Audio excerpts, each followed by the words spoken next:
ad prices go up. They go up in Google, they go up in Facebook. That's not going to change, right? Whatever they are today, fast forward a year or two, they'll only be higher. They won't be lower. So what I see a lot of marketers doing is trying to figure out, how do we get our ad costs down? It's asking the wrong question. The better question should be, how do we generate more revenue from the leads that we have?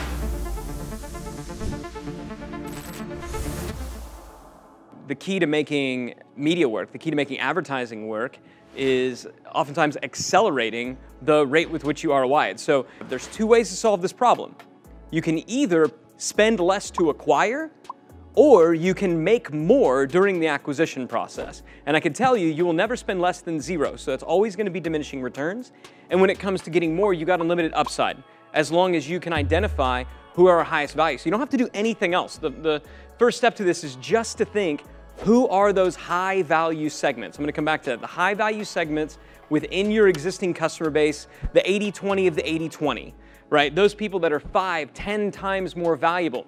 We realized that at Digital Marketer, we had two quite high value segments. The first was directors of marketing, VPs of marketing. They were buying our content in bulk to train their teams. Generally 5 times more valuable than an average lab subscriber, 5 times more valuable. Digital agencies, another high value segment, they weren't just buying our stuff for their team in bulk, they were also buying it for their clients. On average, 10 times more valuable. So an order of magnitude more valuable than our average subscriber. You all have these. Again, step one, identify who are these high value segments within your organization. If you know who they are, great. If you don't, dig into your data. What we did is we did an export and we said who's given us the most money over the last period of time, and just began looking at the domain names and the email addresses. Realized, holy crap, these are agencies. Oh my God, this person's that. That's how we figured it out. We rednecked it. Then we said, all right, now that we know that there's these two groups, let's ask them during the lead acquisition process. So we began introducing drop-downs. So we would ask people, are you an agency owner? What's your job title, right? Are you a VP, marketing director, right? So we introduced all these different drop-downs. Y'all get those? Okay, don't do that. That was really dumb. That didn't work at all. On average, by introducing this, it reduced our conversion rate on the page by about 40%.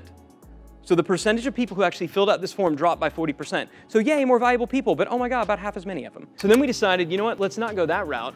What if we instead break these up over into multiple steps? The first thing that we asked people is, what's your role in the company?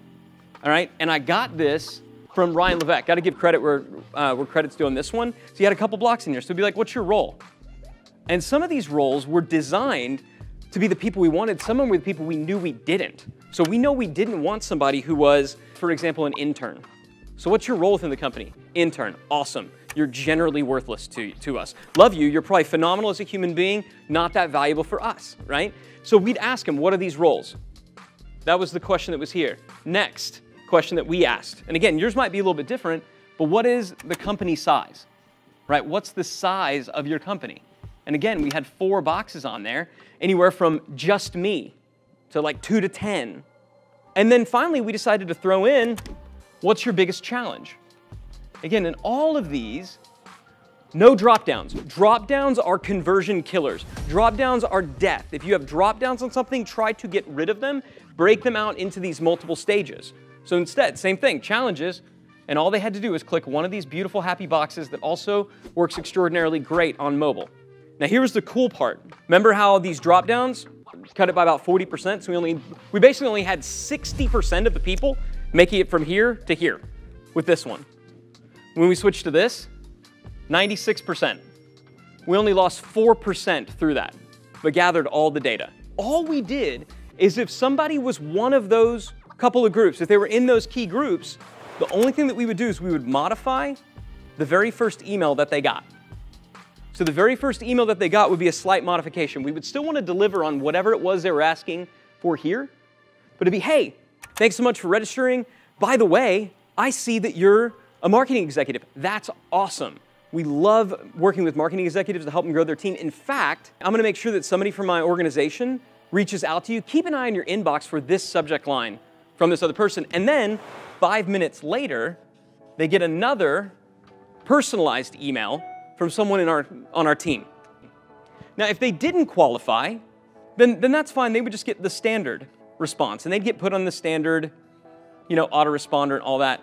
Then we would send them another email with this subject line, company name loves agencies. So whatever they said they were up here, they're getting an email from us saying that we love them. This one, by the way, the subject line was simply, nice to meet you, name.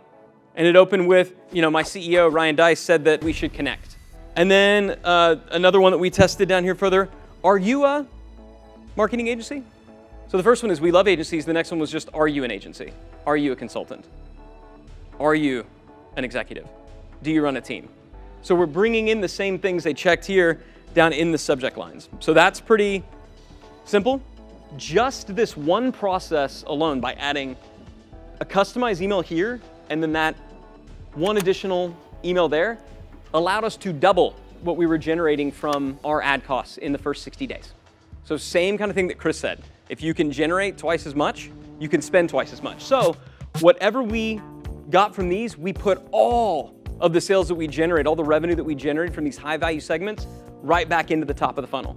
And that's how we were able to scale.